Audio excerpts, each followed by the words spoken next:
सहज मार्ग के सभी अभ्यासियों को प्रणाम। आज का हमारा विषय है विचार शक्ति और इच्छा शक्ति।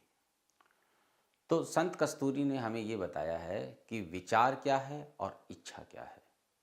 एक बार बाबूजी के साथ संत कस्तूरी का वार्तालाप हो रहा था और बाबूजी ने बताया कि किस प्रकार से हमारी विचार शक्ति ही इच्छा शक्ति में बदल जाती है। फिर अभ्यासी चाहे तो प्राण आहुति का प्रवाह अपनी इच्छा अनुसार कहीं पर भी मोड़ सकता है और प्रकृति को उसकी आज्ञा माननी ही पड़ती है। तो ये वह स्थिति होती है जब अभ्यासी अभ्यास करते करते ब्रह्मांड मंडल पर पहुंच जाता है और बाबूजी के कार्य को आरंभ करता है। तो बाबूजी का कार्य क्या है? बाबूजी की सहज मार्ग पद्धति को लोगों तक पहुंचाना और प्राण आहुति के बारे में उनको बताकर उनकी सहायता करनी कि वह किस प्रकार से बाबूजी की लय अवस्था में जाकर इस प्राण आहुति को प्राप्त कर सकते हैं। तो आज जो हम संदेश ले रहे हैं यह संत कस्तूरी ने अपनी पुस्तक में दिया हुआ है। तो ये इस प्रकार से है। श्री बाबूजी महाराज ने भी मुझसे कई बार कहा था कि इस संचरित होने वाली शक्ति को इच्छा संकेत दें, फिर सजगता भरी दृष्टि से परिणाम देखें। तो यहाँ पर संत कस्तूरी हमें बता रही हैं कि बाबूजी बता रहे हैं जो संचरित होने वाली शक्ति, संचरित मतलब जो ट्रांसमिट हो रही है, अगर उसमें हम इच्छा संकेत दे दें। इच्छा का मतलब है अपनी विल को जोड़ दें, तो जो उसका परिणाम होगा वह देखने योग्य होगा। इसके बाद लिखा है, मैंने तो वास्तव में यही पाया है कि प्राण आहुति शक्ति वह जादू है जो सिर चढ़कर बोलती है।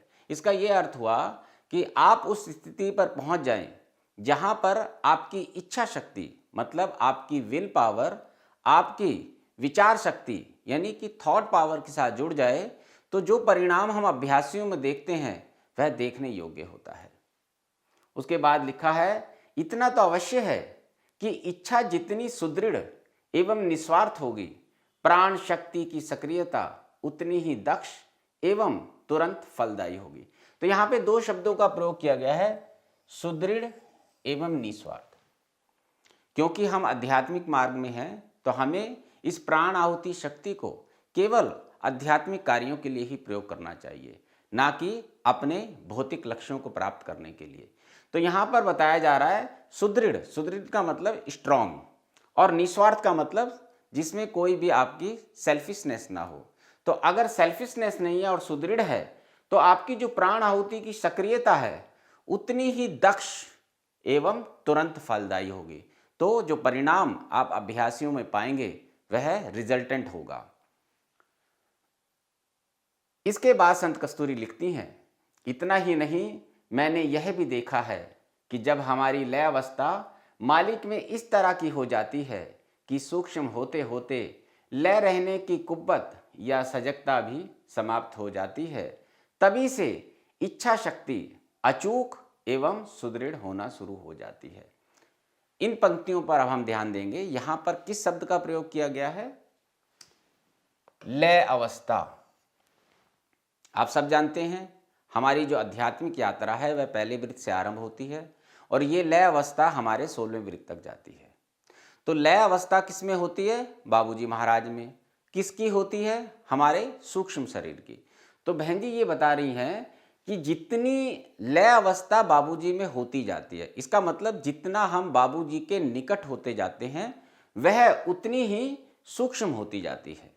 और कितनी सूक्ष्म हो जाती है कि हमें उसकी कुव्वत या सजगता भी नहीं रहती, हमें ये भी नहीं पता लगता कि हमारी लय अवस्था चल रही है। जब हम ऐसी स्थिति में आ जाते हैं तब क्या होता है? तब ये होता है कि हमारे विचार ही बाबूजी के विचार हो जाते हैं, वह इच्छा शक्ति ही बाबूजी की इच्छा शक्ति हो जाती है। क्योंकि मुझे पता नहीं है कि मैं कौन हूँ, मेरी लय अवस्था इतनी ज़्यादा हो जाती है कि सूक्ष्म होते होते लय रहने की कुव्वत या सजगता भी समाप्त हो जाती है। आप इसको इस प्रकार लीजिए कि एक बाल्टी पानी की भरी हुई है, वह बाबूजी महाराज हैं, और मैं एक बर्फ का क्यूब हूं। अब मेरी लय अवस्था बाबूजी में आरंभ होती है। जैसे ही मेरी आध्यात्मिक यात्रा पहले वृत्त से शुरू होती है तो मेरी लय अवस्था आरंभ हो जाती है, और एक समय आता है जब वो बर्फ पिघलकर उस जल में मिल जाती है, तो जो उस बर्फ का अस्तित्व है वह समाप्त हो गया। अब पूरा पानी ही पानी है। तो जब ऐसी अवस्था आ जाती है कि मैं पूर्ण रूप से बाबूजी में लय रहने लगता हूं, तब मेरा जो विचार है वह अपने आप ही इच्छा शक्ति में बदल जाता है और वह अचूक एवं सुदृढ़ होना शुरू हो जाता है। फिर जो भी विल हम प्रयोग में लाते हैं वह अभ्यासी की प्रगति में काम आती है। इसके बाद लिखा है, दिव्यता में और भी पैरने पर एक दिन ऐसा भी आ जाता है कि हमारे सभी विचार भी इतने शक्तिमय हो जाते हैं कि हर विचार मानो इच्छा शक्ति अथवा शक्ति रूप ही बन जाता है। तो यहां पर लिखा है दिव्यता में और भी पैरने पर। पैरने का मतलब होता है एक एक पग आगे बढ़ाना, और यहां पे दिव्यता का अर्थ है बाबूजी में लय अवस्था की जो हमारी यात्रा है। तो जितना हम उसमें डूबते जाते हैं, तो दिव्यता में और भी पैरने पर एक दिन ऐसा आ जाता है कि हमारे सभी विचार भी इतने शक्तिमय हो जाते हैं कि हर विचार मानो इच्छा शक्ति अथवा शक्ति रूप ही बन जाता है। एक पत्र में बाबूजी ने संत कस्तूरी को लिखा है, बिटिया अब तुम विचार करना छोड़ दीजिए, क्योंकि जो तुम विचार करोगे वह पूर्ण हो जाएगा। तो यह वह अवस्था होती है जब विचार शक्ति ही इच्छा शक्ति बन जाती है। और वह कब होती है? जब मैं और दिव्यता में पैरता जाता हूं, जितना मैं डिवाइन के पास होता जाता हूं, तो मेरे भीतर जो भी विचार पनपते हैं वह इच्छा में परिवर्तित होके वह अचूक हो जाते हैं और अपने आप में वह शक्ति बन जाते हैं। उसके बाद लिखा है, फिर तो चाहे कुछ भी हो, आध्यात्मिक क्षेत्र में प्रयोति को भी उसकी इच्छा शक्ति के सामने झुक जाना पड़ता है। यहाँ पे शब्द लिखा है प्रयोति। प्रयोति का अर्थ होता है प्रकृति। तो यहाँ पे बताया जा रहा है कि जब आपकी ये स्थिति आ जाती है कि आपके विचार ही इच्छा शक्ति की शक्ति से बन जाते हैं, तो आध्यात्मिक क्षेत्र में, क्योंकि हमारी यात्रा आध्यात्मिक है, तो यहाँ पे भौतिक उल्लेख नहीं है। हम इस प्राण आहुति शक्ति को बाबूजी के कार्य के लिए प्रयोग करते हैं और वह भी आध्यात्मिकता में अभ्यासियों के विकास के लिए। तो यहाँ पे लिखा है आध्यात्मिक क्षेत्र में प्रयोति का मतलब होता है प्रकृति को भी उसकी इच्छा शक्ति के सामने झुक जाना पड़ता है। तो जो विल पावर वह अभ्यासी प्रयोग करता है तो प्रकृति को वो मानना ही पड़ता है। इसके बाद कहा गया है, मुझे अच्छी तरह से याद है कि एक बार श्री बाबूजी महाराज ने कहा था कि बिटिया ऐसा मन आता है कि तुम्हारी पीठ पर एक घूंसा लगा दें। मैंने तुरंत उत्तर दिया, बाबूजी जरूर ऐसा ही करें, यह भी मेरे लिए अति सुखद होगा। वे बोले, नहीं तुम कमजोर हो। लेकिन आश्चर्य कि शीघ्र ही मेरे मुख से निकला कि बाबूजी आपका घूंसा तो मेरी पीठ पर आ गया है, और परिणाम स्वरूप तमाम पीठ में दिव्य स्पंदन और प्रकाश पैदा हो गया। तो संत कस्तूरी अपनी बात को समझाने के लिए बाबूजी के साथ जो एक घटना उनकी हुई थी उसका उल्लेख कर रहे हैं। यहाँ पे क्या हुआ, बाबूजी के मन में एक विचार उठा कि बिटिया मैं तुम्हारी पीठ पर एक घूंसा लगाना चाहता हूँ। तो ये घूंसा जो था ये दिव्यता को प्रभावित करने के लिए था। संत कस्तूरी ने एकदम से हामी भरी और कहा कि हाँ मेरे लिए यह सुखदायी होगा। केवल ये थॉट लगने से ही एकदम से संत कस्तूरी ने कहा कि बाबूजी आपका घूंसा तो मेरी पीठ पर लग गया है। तो वो जो विचार था वह इच्छा शक्ति बन के बहन जी की पीठ पर लग गया। अब हुआ क्या, जब गुरु का स्पर्श सूक्ष्म रूप में संत कस्तूरी की पीठ पर हुआ तो वहां पर दिव्यता ही दिव्यता फैल गई। तो यही चीज यहाँ पे कही गई है कि जरूर ऐसा ही करें, यह भी मेरे लिए अति सुखद होगा। वे बोले, नहीं तुम कमजोर हो। लेकिन आश्चर्य कि शीघ्र ही मेरे मुख से निकला कि बाबूजी आपका घूंसा तो मेरी पीठ पर आ गया।